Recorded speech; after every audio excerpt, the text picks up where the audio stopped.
ഇനി നമുക്ക് വളരെ പ്രധാനപ്പെട്ട ചില പ്രതികരണങ്ങൾ. ബഹുമാനപ്പെട്ട ഹൈക്കോടതി ഇടപെട്ടിട്ടും ഇപ്പോഴും സന്നിധാനത്തെ സാഹചര്യം എന്താണ്? അത് ഭക്തർ തന്നെ ആ പ്രതികരണങ്ങൾ നടത്തും. തത്സമയം.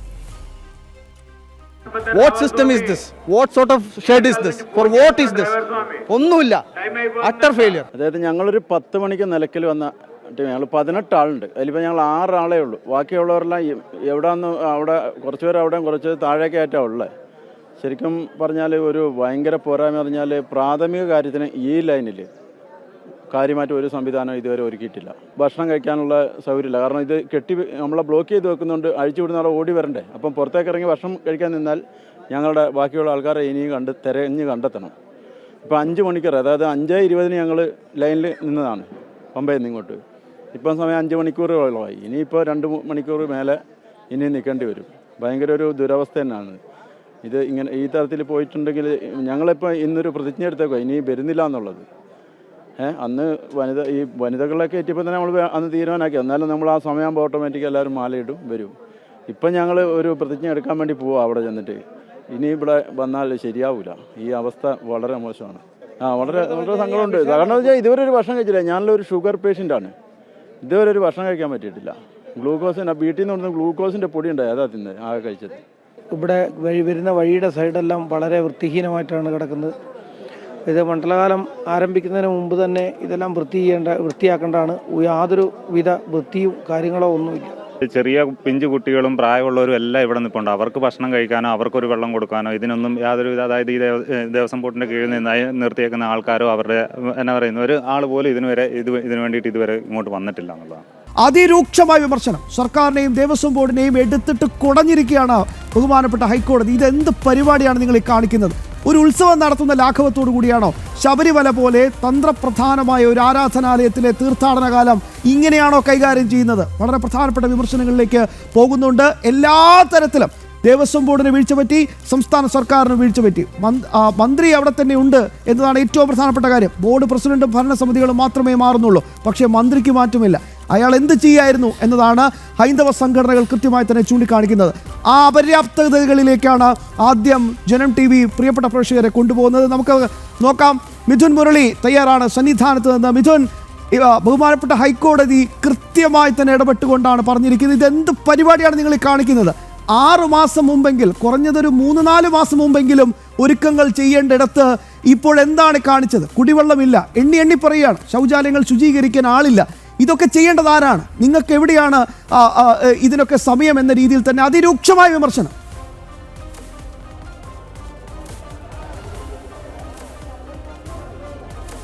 ഷാബാബു, ഇന്ന് നട തുറന്ന 3-ാം ദിവസവും ആദ്യ ദിവസം തന്നെ ഭക്തജനങ്ങളിൽ നിന്ന് പ്രതിഷേധം, പരാതികൾ ഉയർന്നതാണ്. ഭക്തജനരോഷം ശക്തമായി തന്നെ പ്രകടമായതാണ്. ഭക്തജനങ്ങൾ ആവശ്യപ്പെടുന്നത് അവർക്ക് ദാഹമകറ്റാനുള്ള കുടിവെള്ളം, അടിസ്ഥാന സൗകര്യങ്ങൾ തുടങ്ങിയ കാര്യങ്ങൾ മാത്രമാണ് അവർ ആവശ്യപ്പെട്ടത്. അതിനപ്പുറത്തേക്കുള്ള ദുരിതം നേരിട്ടുകൊണ്ട് അവർക്ക് 16-18 മണിക്കൂറൊക്കെ വരി നിൽക്കേണ്ട സാഹചര്യം ഉണ്ടാകുന്നു. വിരിവെക്കുന്നതിനുള്ള സൗകര്യമില്ലായ്മ, വിശ്രമിക്കുന്നതിനുള്ള സൗകര്യമില്ലായ്മ, ശ്വാസം മുട്ടി തിങ്ങി ഞെരുങ്ങി നിൽക്കുന്ന ഭക്തജനങ്ങളെയാണ് ഇന്നലെ ഉച്ചയ്ക്ക് ഈ സമയം സന്നിധാനത്ത് നിന്നും കാണാനും സാധിച്ചത്. ഇക്കാര്യത്തിലാണ് ഹൈക്കോടതിയുടെ കൃത്യമായ ഇടപെടലുകൾ ഉണ്ടാകുന്നത്. ആദ്യ ദിനം മുതൽ തന്നെ ഭക്തജനങ്ങൾ പറയുന്നു, ഞങ്ങൾക്ക് ദാഹജലം ലഭിക്കുന്നില്ല, വരി നിൽക്കുന്ന ഭക്തജനങ്ങൾ വലയുകയാണ്. ആദ്യ ദിനം മുതൽ ഭക്തജനങ്ങൾ പറയുന്നു, പ്രാഥമിക കൃത്യങ്ങൾ നിർവഹിക്കുന്നതിന് യാതൊരു സൗകര്യവുമില്ല, ഞങ്ങൾ വലയുകയാണ്. ഈ കാര്യങ്ങളൊക്കെ എണ്ണമിട്ട് നിരത്തുകയാണ് ഹൈക്കോടതി. ഭക്തർ പറഞ്ഞതൊക്കെ അതേപടി തന്നെ ദേവസ്വം ബോർഡിനോട് ചോദിക്കുകയാണ് ബഹുമാനപ്പെട്ട ഹൈക്കോടതിയും. വെള്ളമില്ല, കുടിവെള്ളമില്ല, വെളിച്ചമില്ല, പ്രാഥമിക കൃത്യങ്ങൾ നിർവഹിക്കുന്നതിനുള്ള സൗകര്യമില്ല. ഈ അപര്യാപ്തതയിലൊക്കെ എങ്ങനെയാണ് ഇത്രയും ദുരിതം നേരിട്ടുകൊണ്ട് ഭക്തജനങ്ങൾ സന്നിധാനത്തേക്ക് എത്തി തിരികെ സന്തോഷത്തോടെ മടങ്ങുന്നത് എന്നുള്ള ചോദ്യം ഭക്തജനങ്ങൾ ഉയർത്തിയ അതേ ചോദ്യം തന്നെയാണ് തിരുവിതാംകൂർ ദേവസ്വം ബോർഡിനോടും സംസ്ഥാന സർക്കാരിനോടും ഹൈക്കോടതിയും ചോദിക്കുന്നത്. ഇന്ന് 3-ാം ദിവസം ഭക്തജനങ്ങൾ വലിയ കൊടിയ ദുരിതങ്ങൾ നേരിട്ടുകൊണ്ട് മലയിറങ്ങിയ ദിവസങ്ങൾക്ക് ശേഷം 3-ാമത്തെ ദിവസം ഇന്ന് എത്തുമ്പോൾ ഈ കാര്യത്തിലൊക്കെ എന്തെങ്കിലും മാറ്റമുണ്ടായോ എന്ന് ചോദിച്ചു കഴിഞ്ഞാൽ ഒരു മാറ്റവും ഉണ്ടായിട്ടില്ല എന്ന് മാത്രമേ പറയാനുള്ളൂ. ആകെ ഉണ്ടായിരിക്കുന്ന മാറ്റം, ഇന്നലെ ഈ സമയത്ത് തിരക്ക് അനിയന്ത്രിതമായിരുന്നു. അസ്വാഭാവികമായ തിരക്ക് അനുഭവപ്പെട്ടു. പോലീസിന് നിയന്ത്രിക്കാൻ കഴിയുന്നതിനപ്പുറത്തേക്ക് തിരക്ക് പോയി എന്നുള്ള സാഹചര്യത്തിൽ നിന്നും പോലീസിന് നിയന്ത്രിതമായ ഒരു തിരക്ക് സന്നിധാനത്ത് ഉണ്ടാകുന്നു. പോലീസിന്റെ നിയന്ത്രണത്തിലാണ് ഭക്തജന തിരക്ക് എന്നുള്ള ഒരു വ്യത്യാസമുണ്ട്. NDRF സംഘം സന്നിധാനത്ത് തിരക്ക് നിയന്ത്രണ വിധേയമാക്കുന്നതിന് വേണ്ടി ചുമതലയേറ്റിട്ടുണ്ട്. 18-ാം പടി കയറ്റിവിടുന്ന ഭക്തജനങ്ങളുടെ എണ്ണത്തിൽ ചെറിയൊരു മാറ്റം വന്നിട്ടുണ്ട്. ഇതിനപ്പുറത്തേക്ക് തിരുവിതാംകൂർ ദേവസ്വം ബോർഡ് ചെയ്തു നൽകേണ്ട ചില ഉത്തരവാദിത്വങ്ങളുണ്ട്. ഈ കാര്യങ്ങളിലൊക്കെ എന്തെങ്കിലും നടപടി ഉണ്ടായിട്ടുണ്ടോ എന്ന് ചോദിച്ചു കഴിഞ്ഞാൽ ഇല്ല എന്ന് മാത്രമേ ഈ 3-ാം ദിവസവും പറയാനുള്ളൂ. പ്രധാനമായും ഭക്തജനങ്ങൾക്ക് കുടിവെള്ളം എത്തിക്കുന്ന കാര്യം, ഈ കാര്യത്തിൽ ഒരു പരിഹാരം ഇതുവരെ ഉണ്ടായിട്ടില്ല. ഹൈക്കോടതി ചൂണ്ടിക്കാണിച്ച അതേ കാര്യത്തിൽ പരിഹാരം ഉണ്ടായിട്ടില്ല.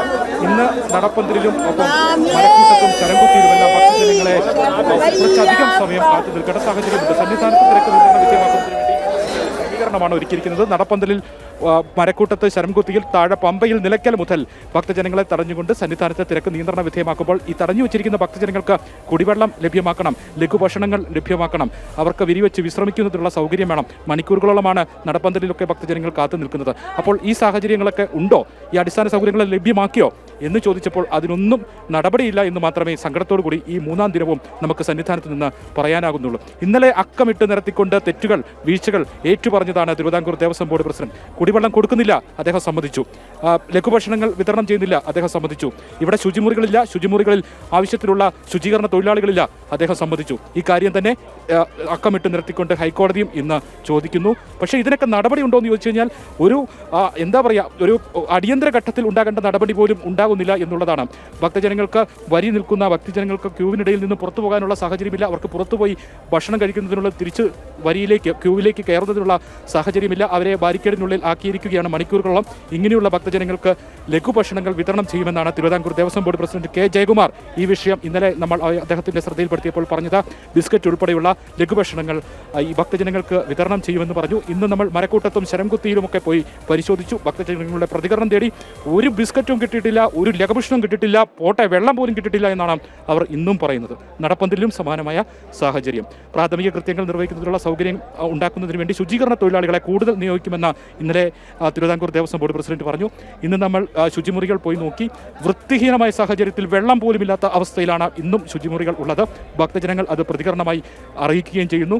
അവരുടെ രോഷം ഇന്നും ശക്തമായി തന്നെ നിലനിൽക്കുകയും ചെയ്യുന്നു. അടിസ്ഥാന സൗകര്യ ലഭ്യതയിലൊന്നും ഇന്നും സന്നിധാനത്ത് മാറ്റമൊന്നുമില്ല.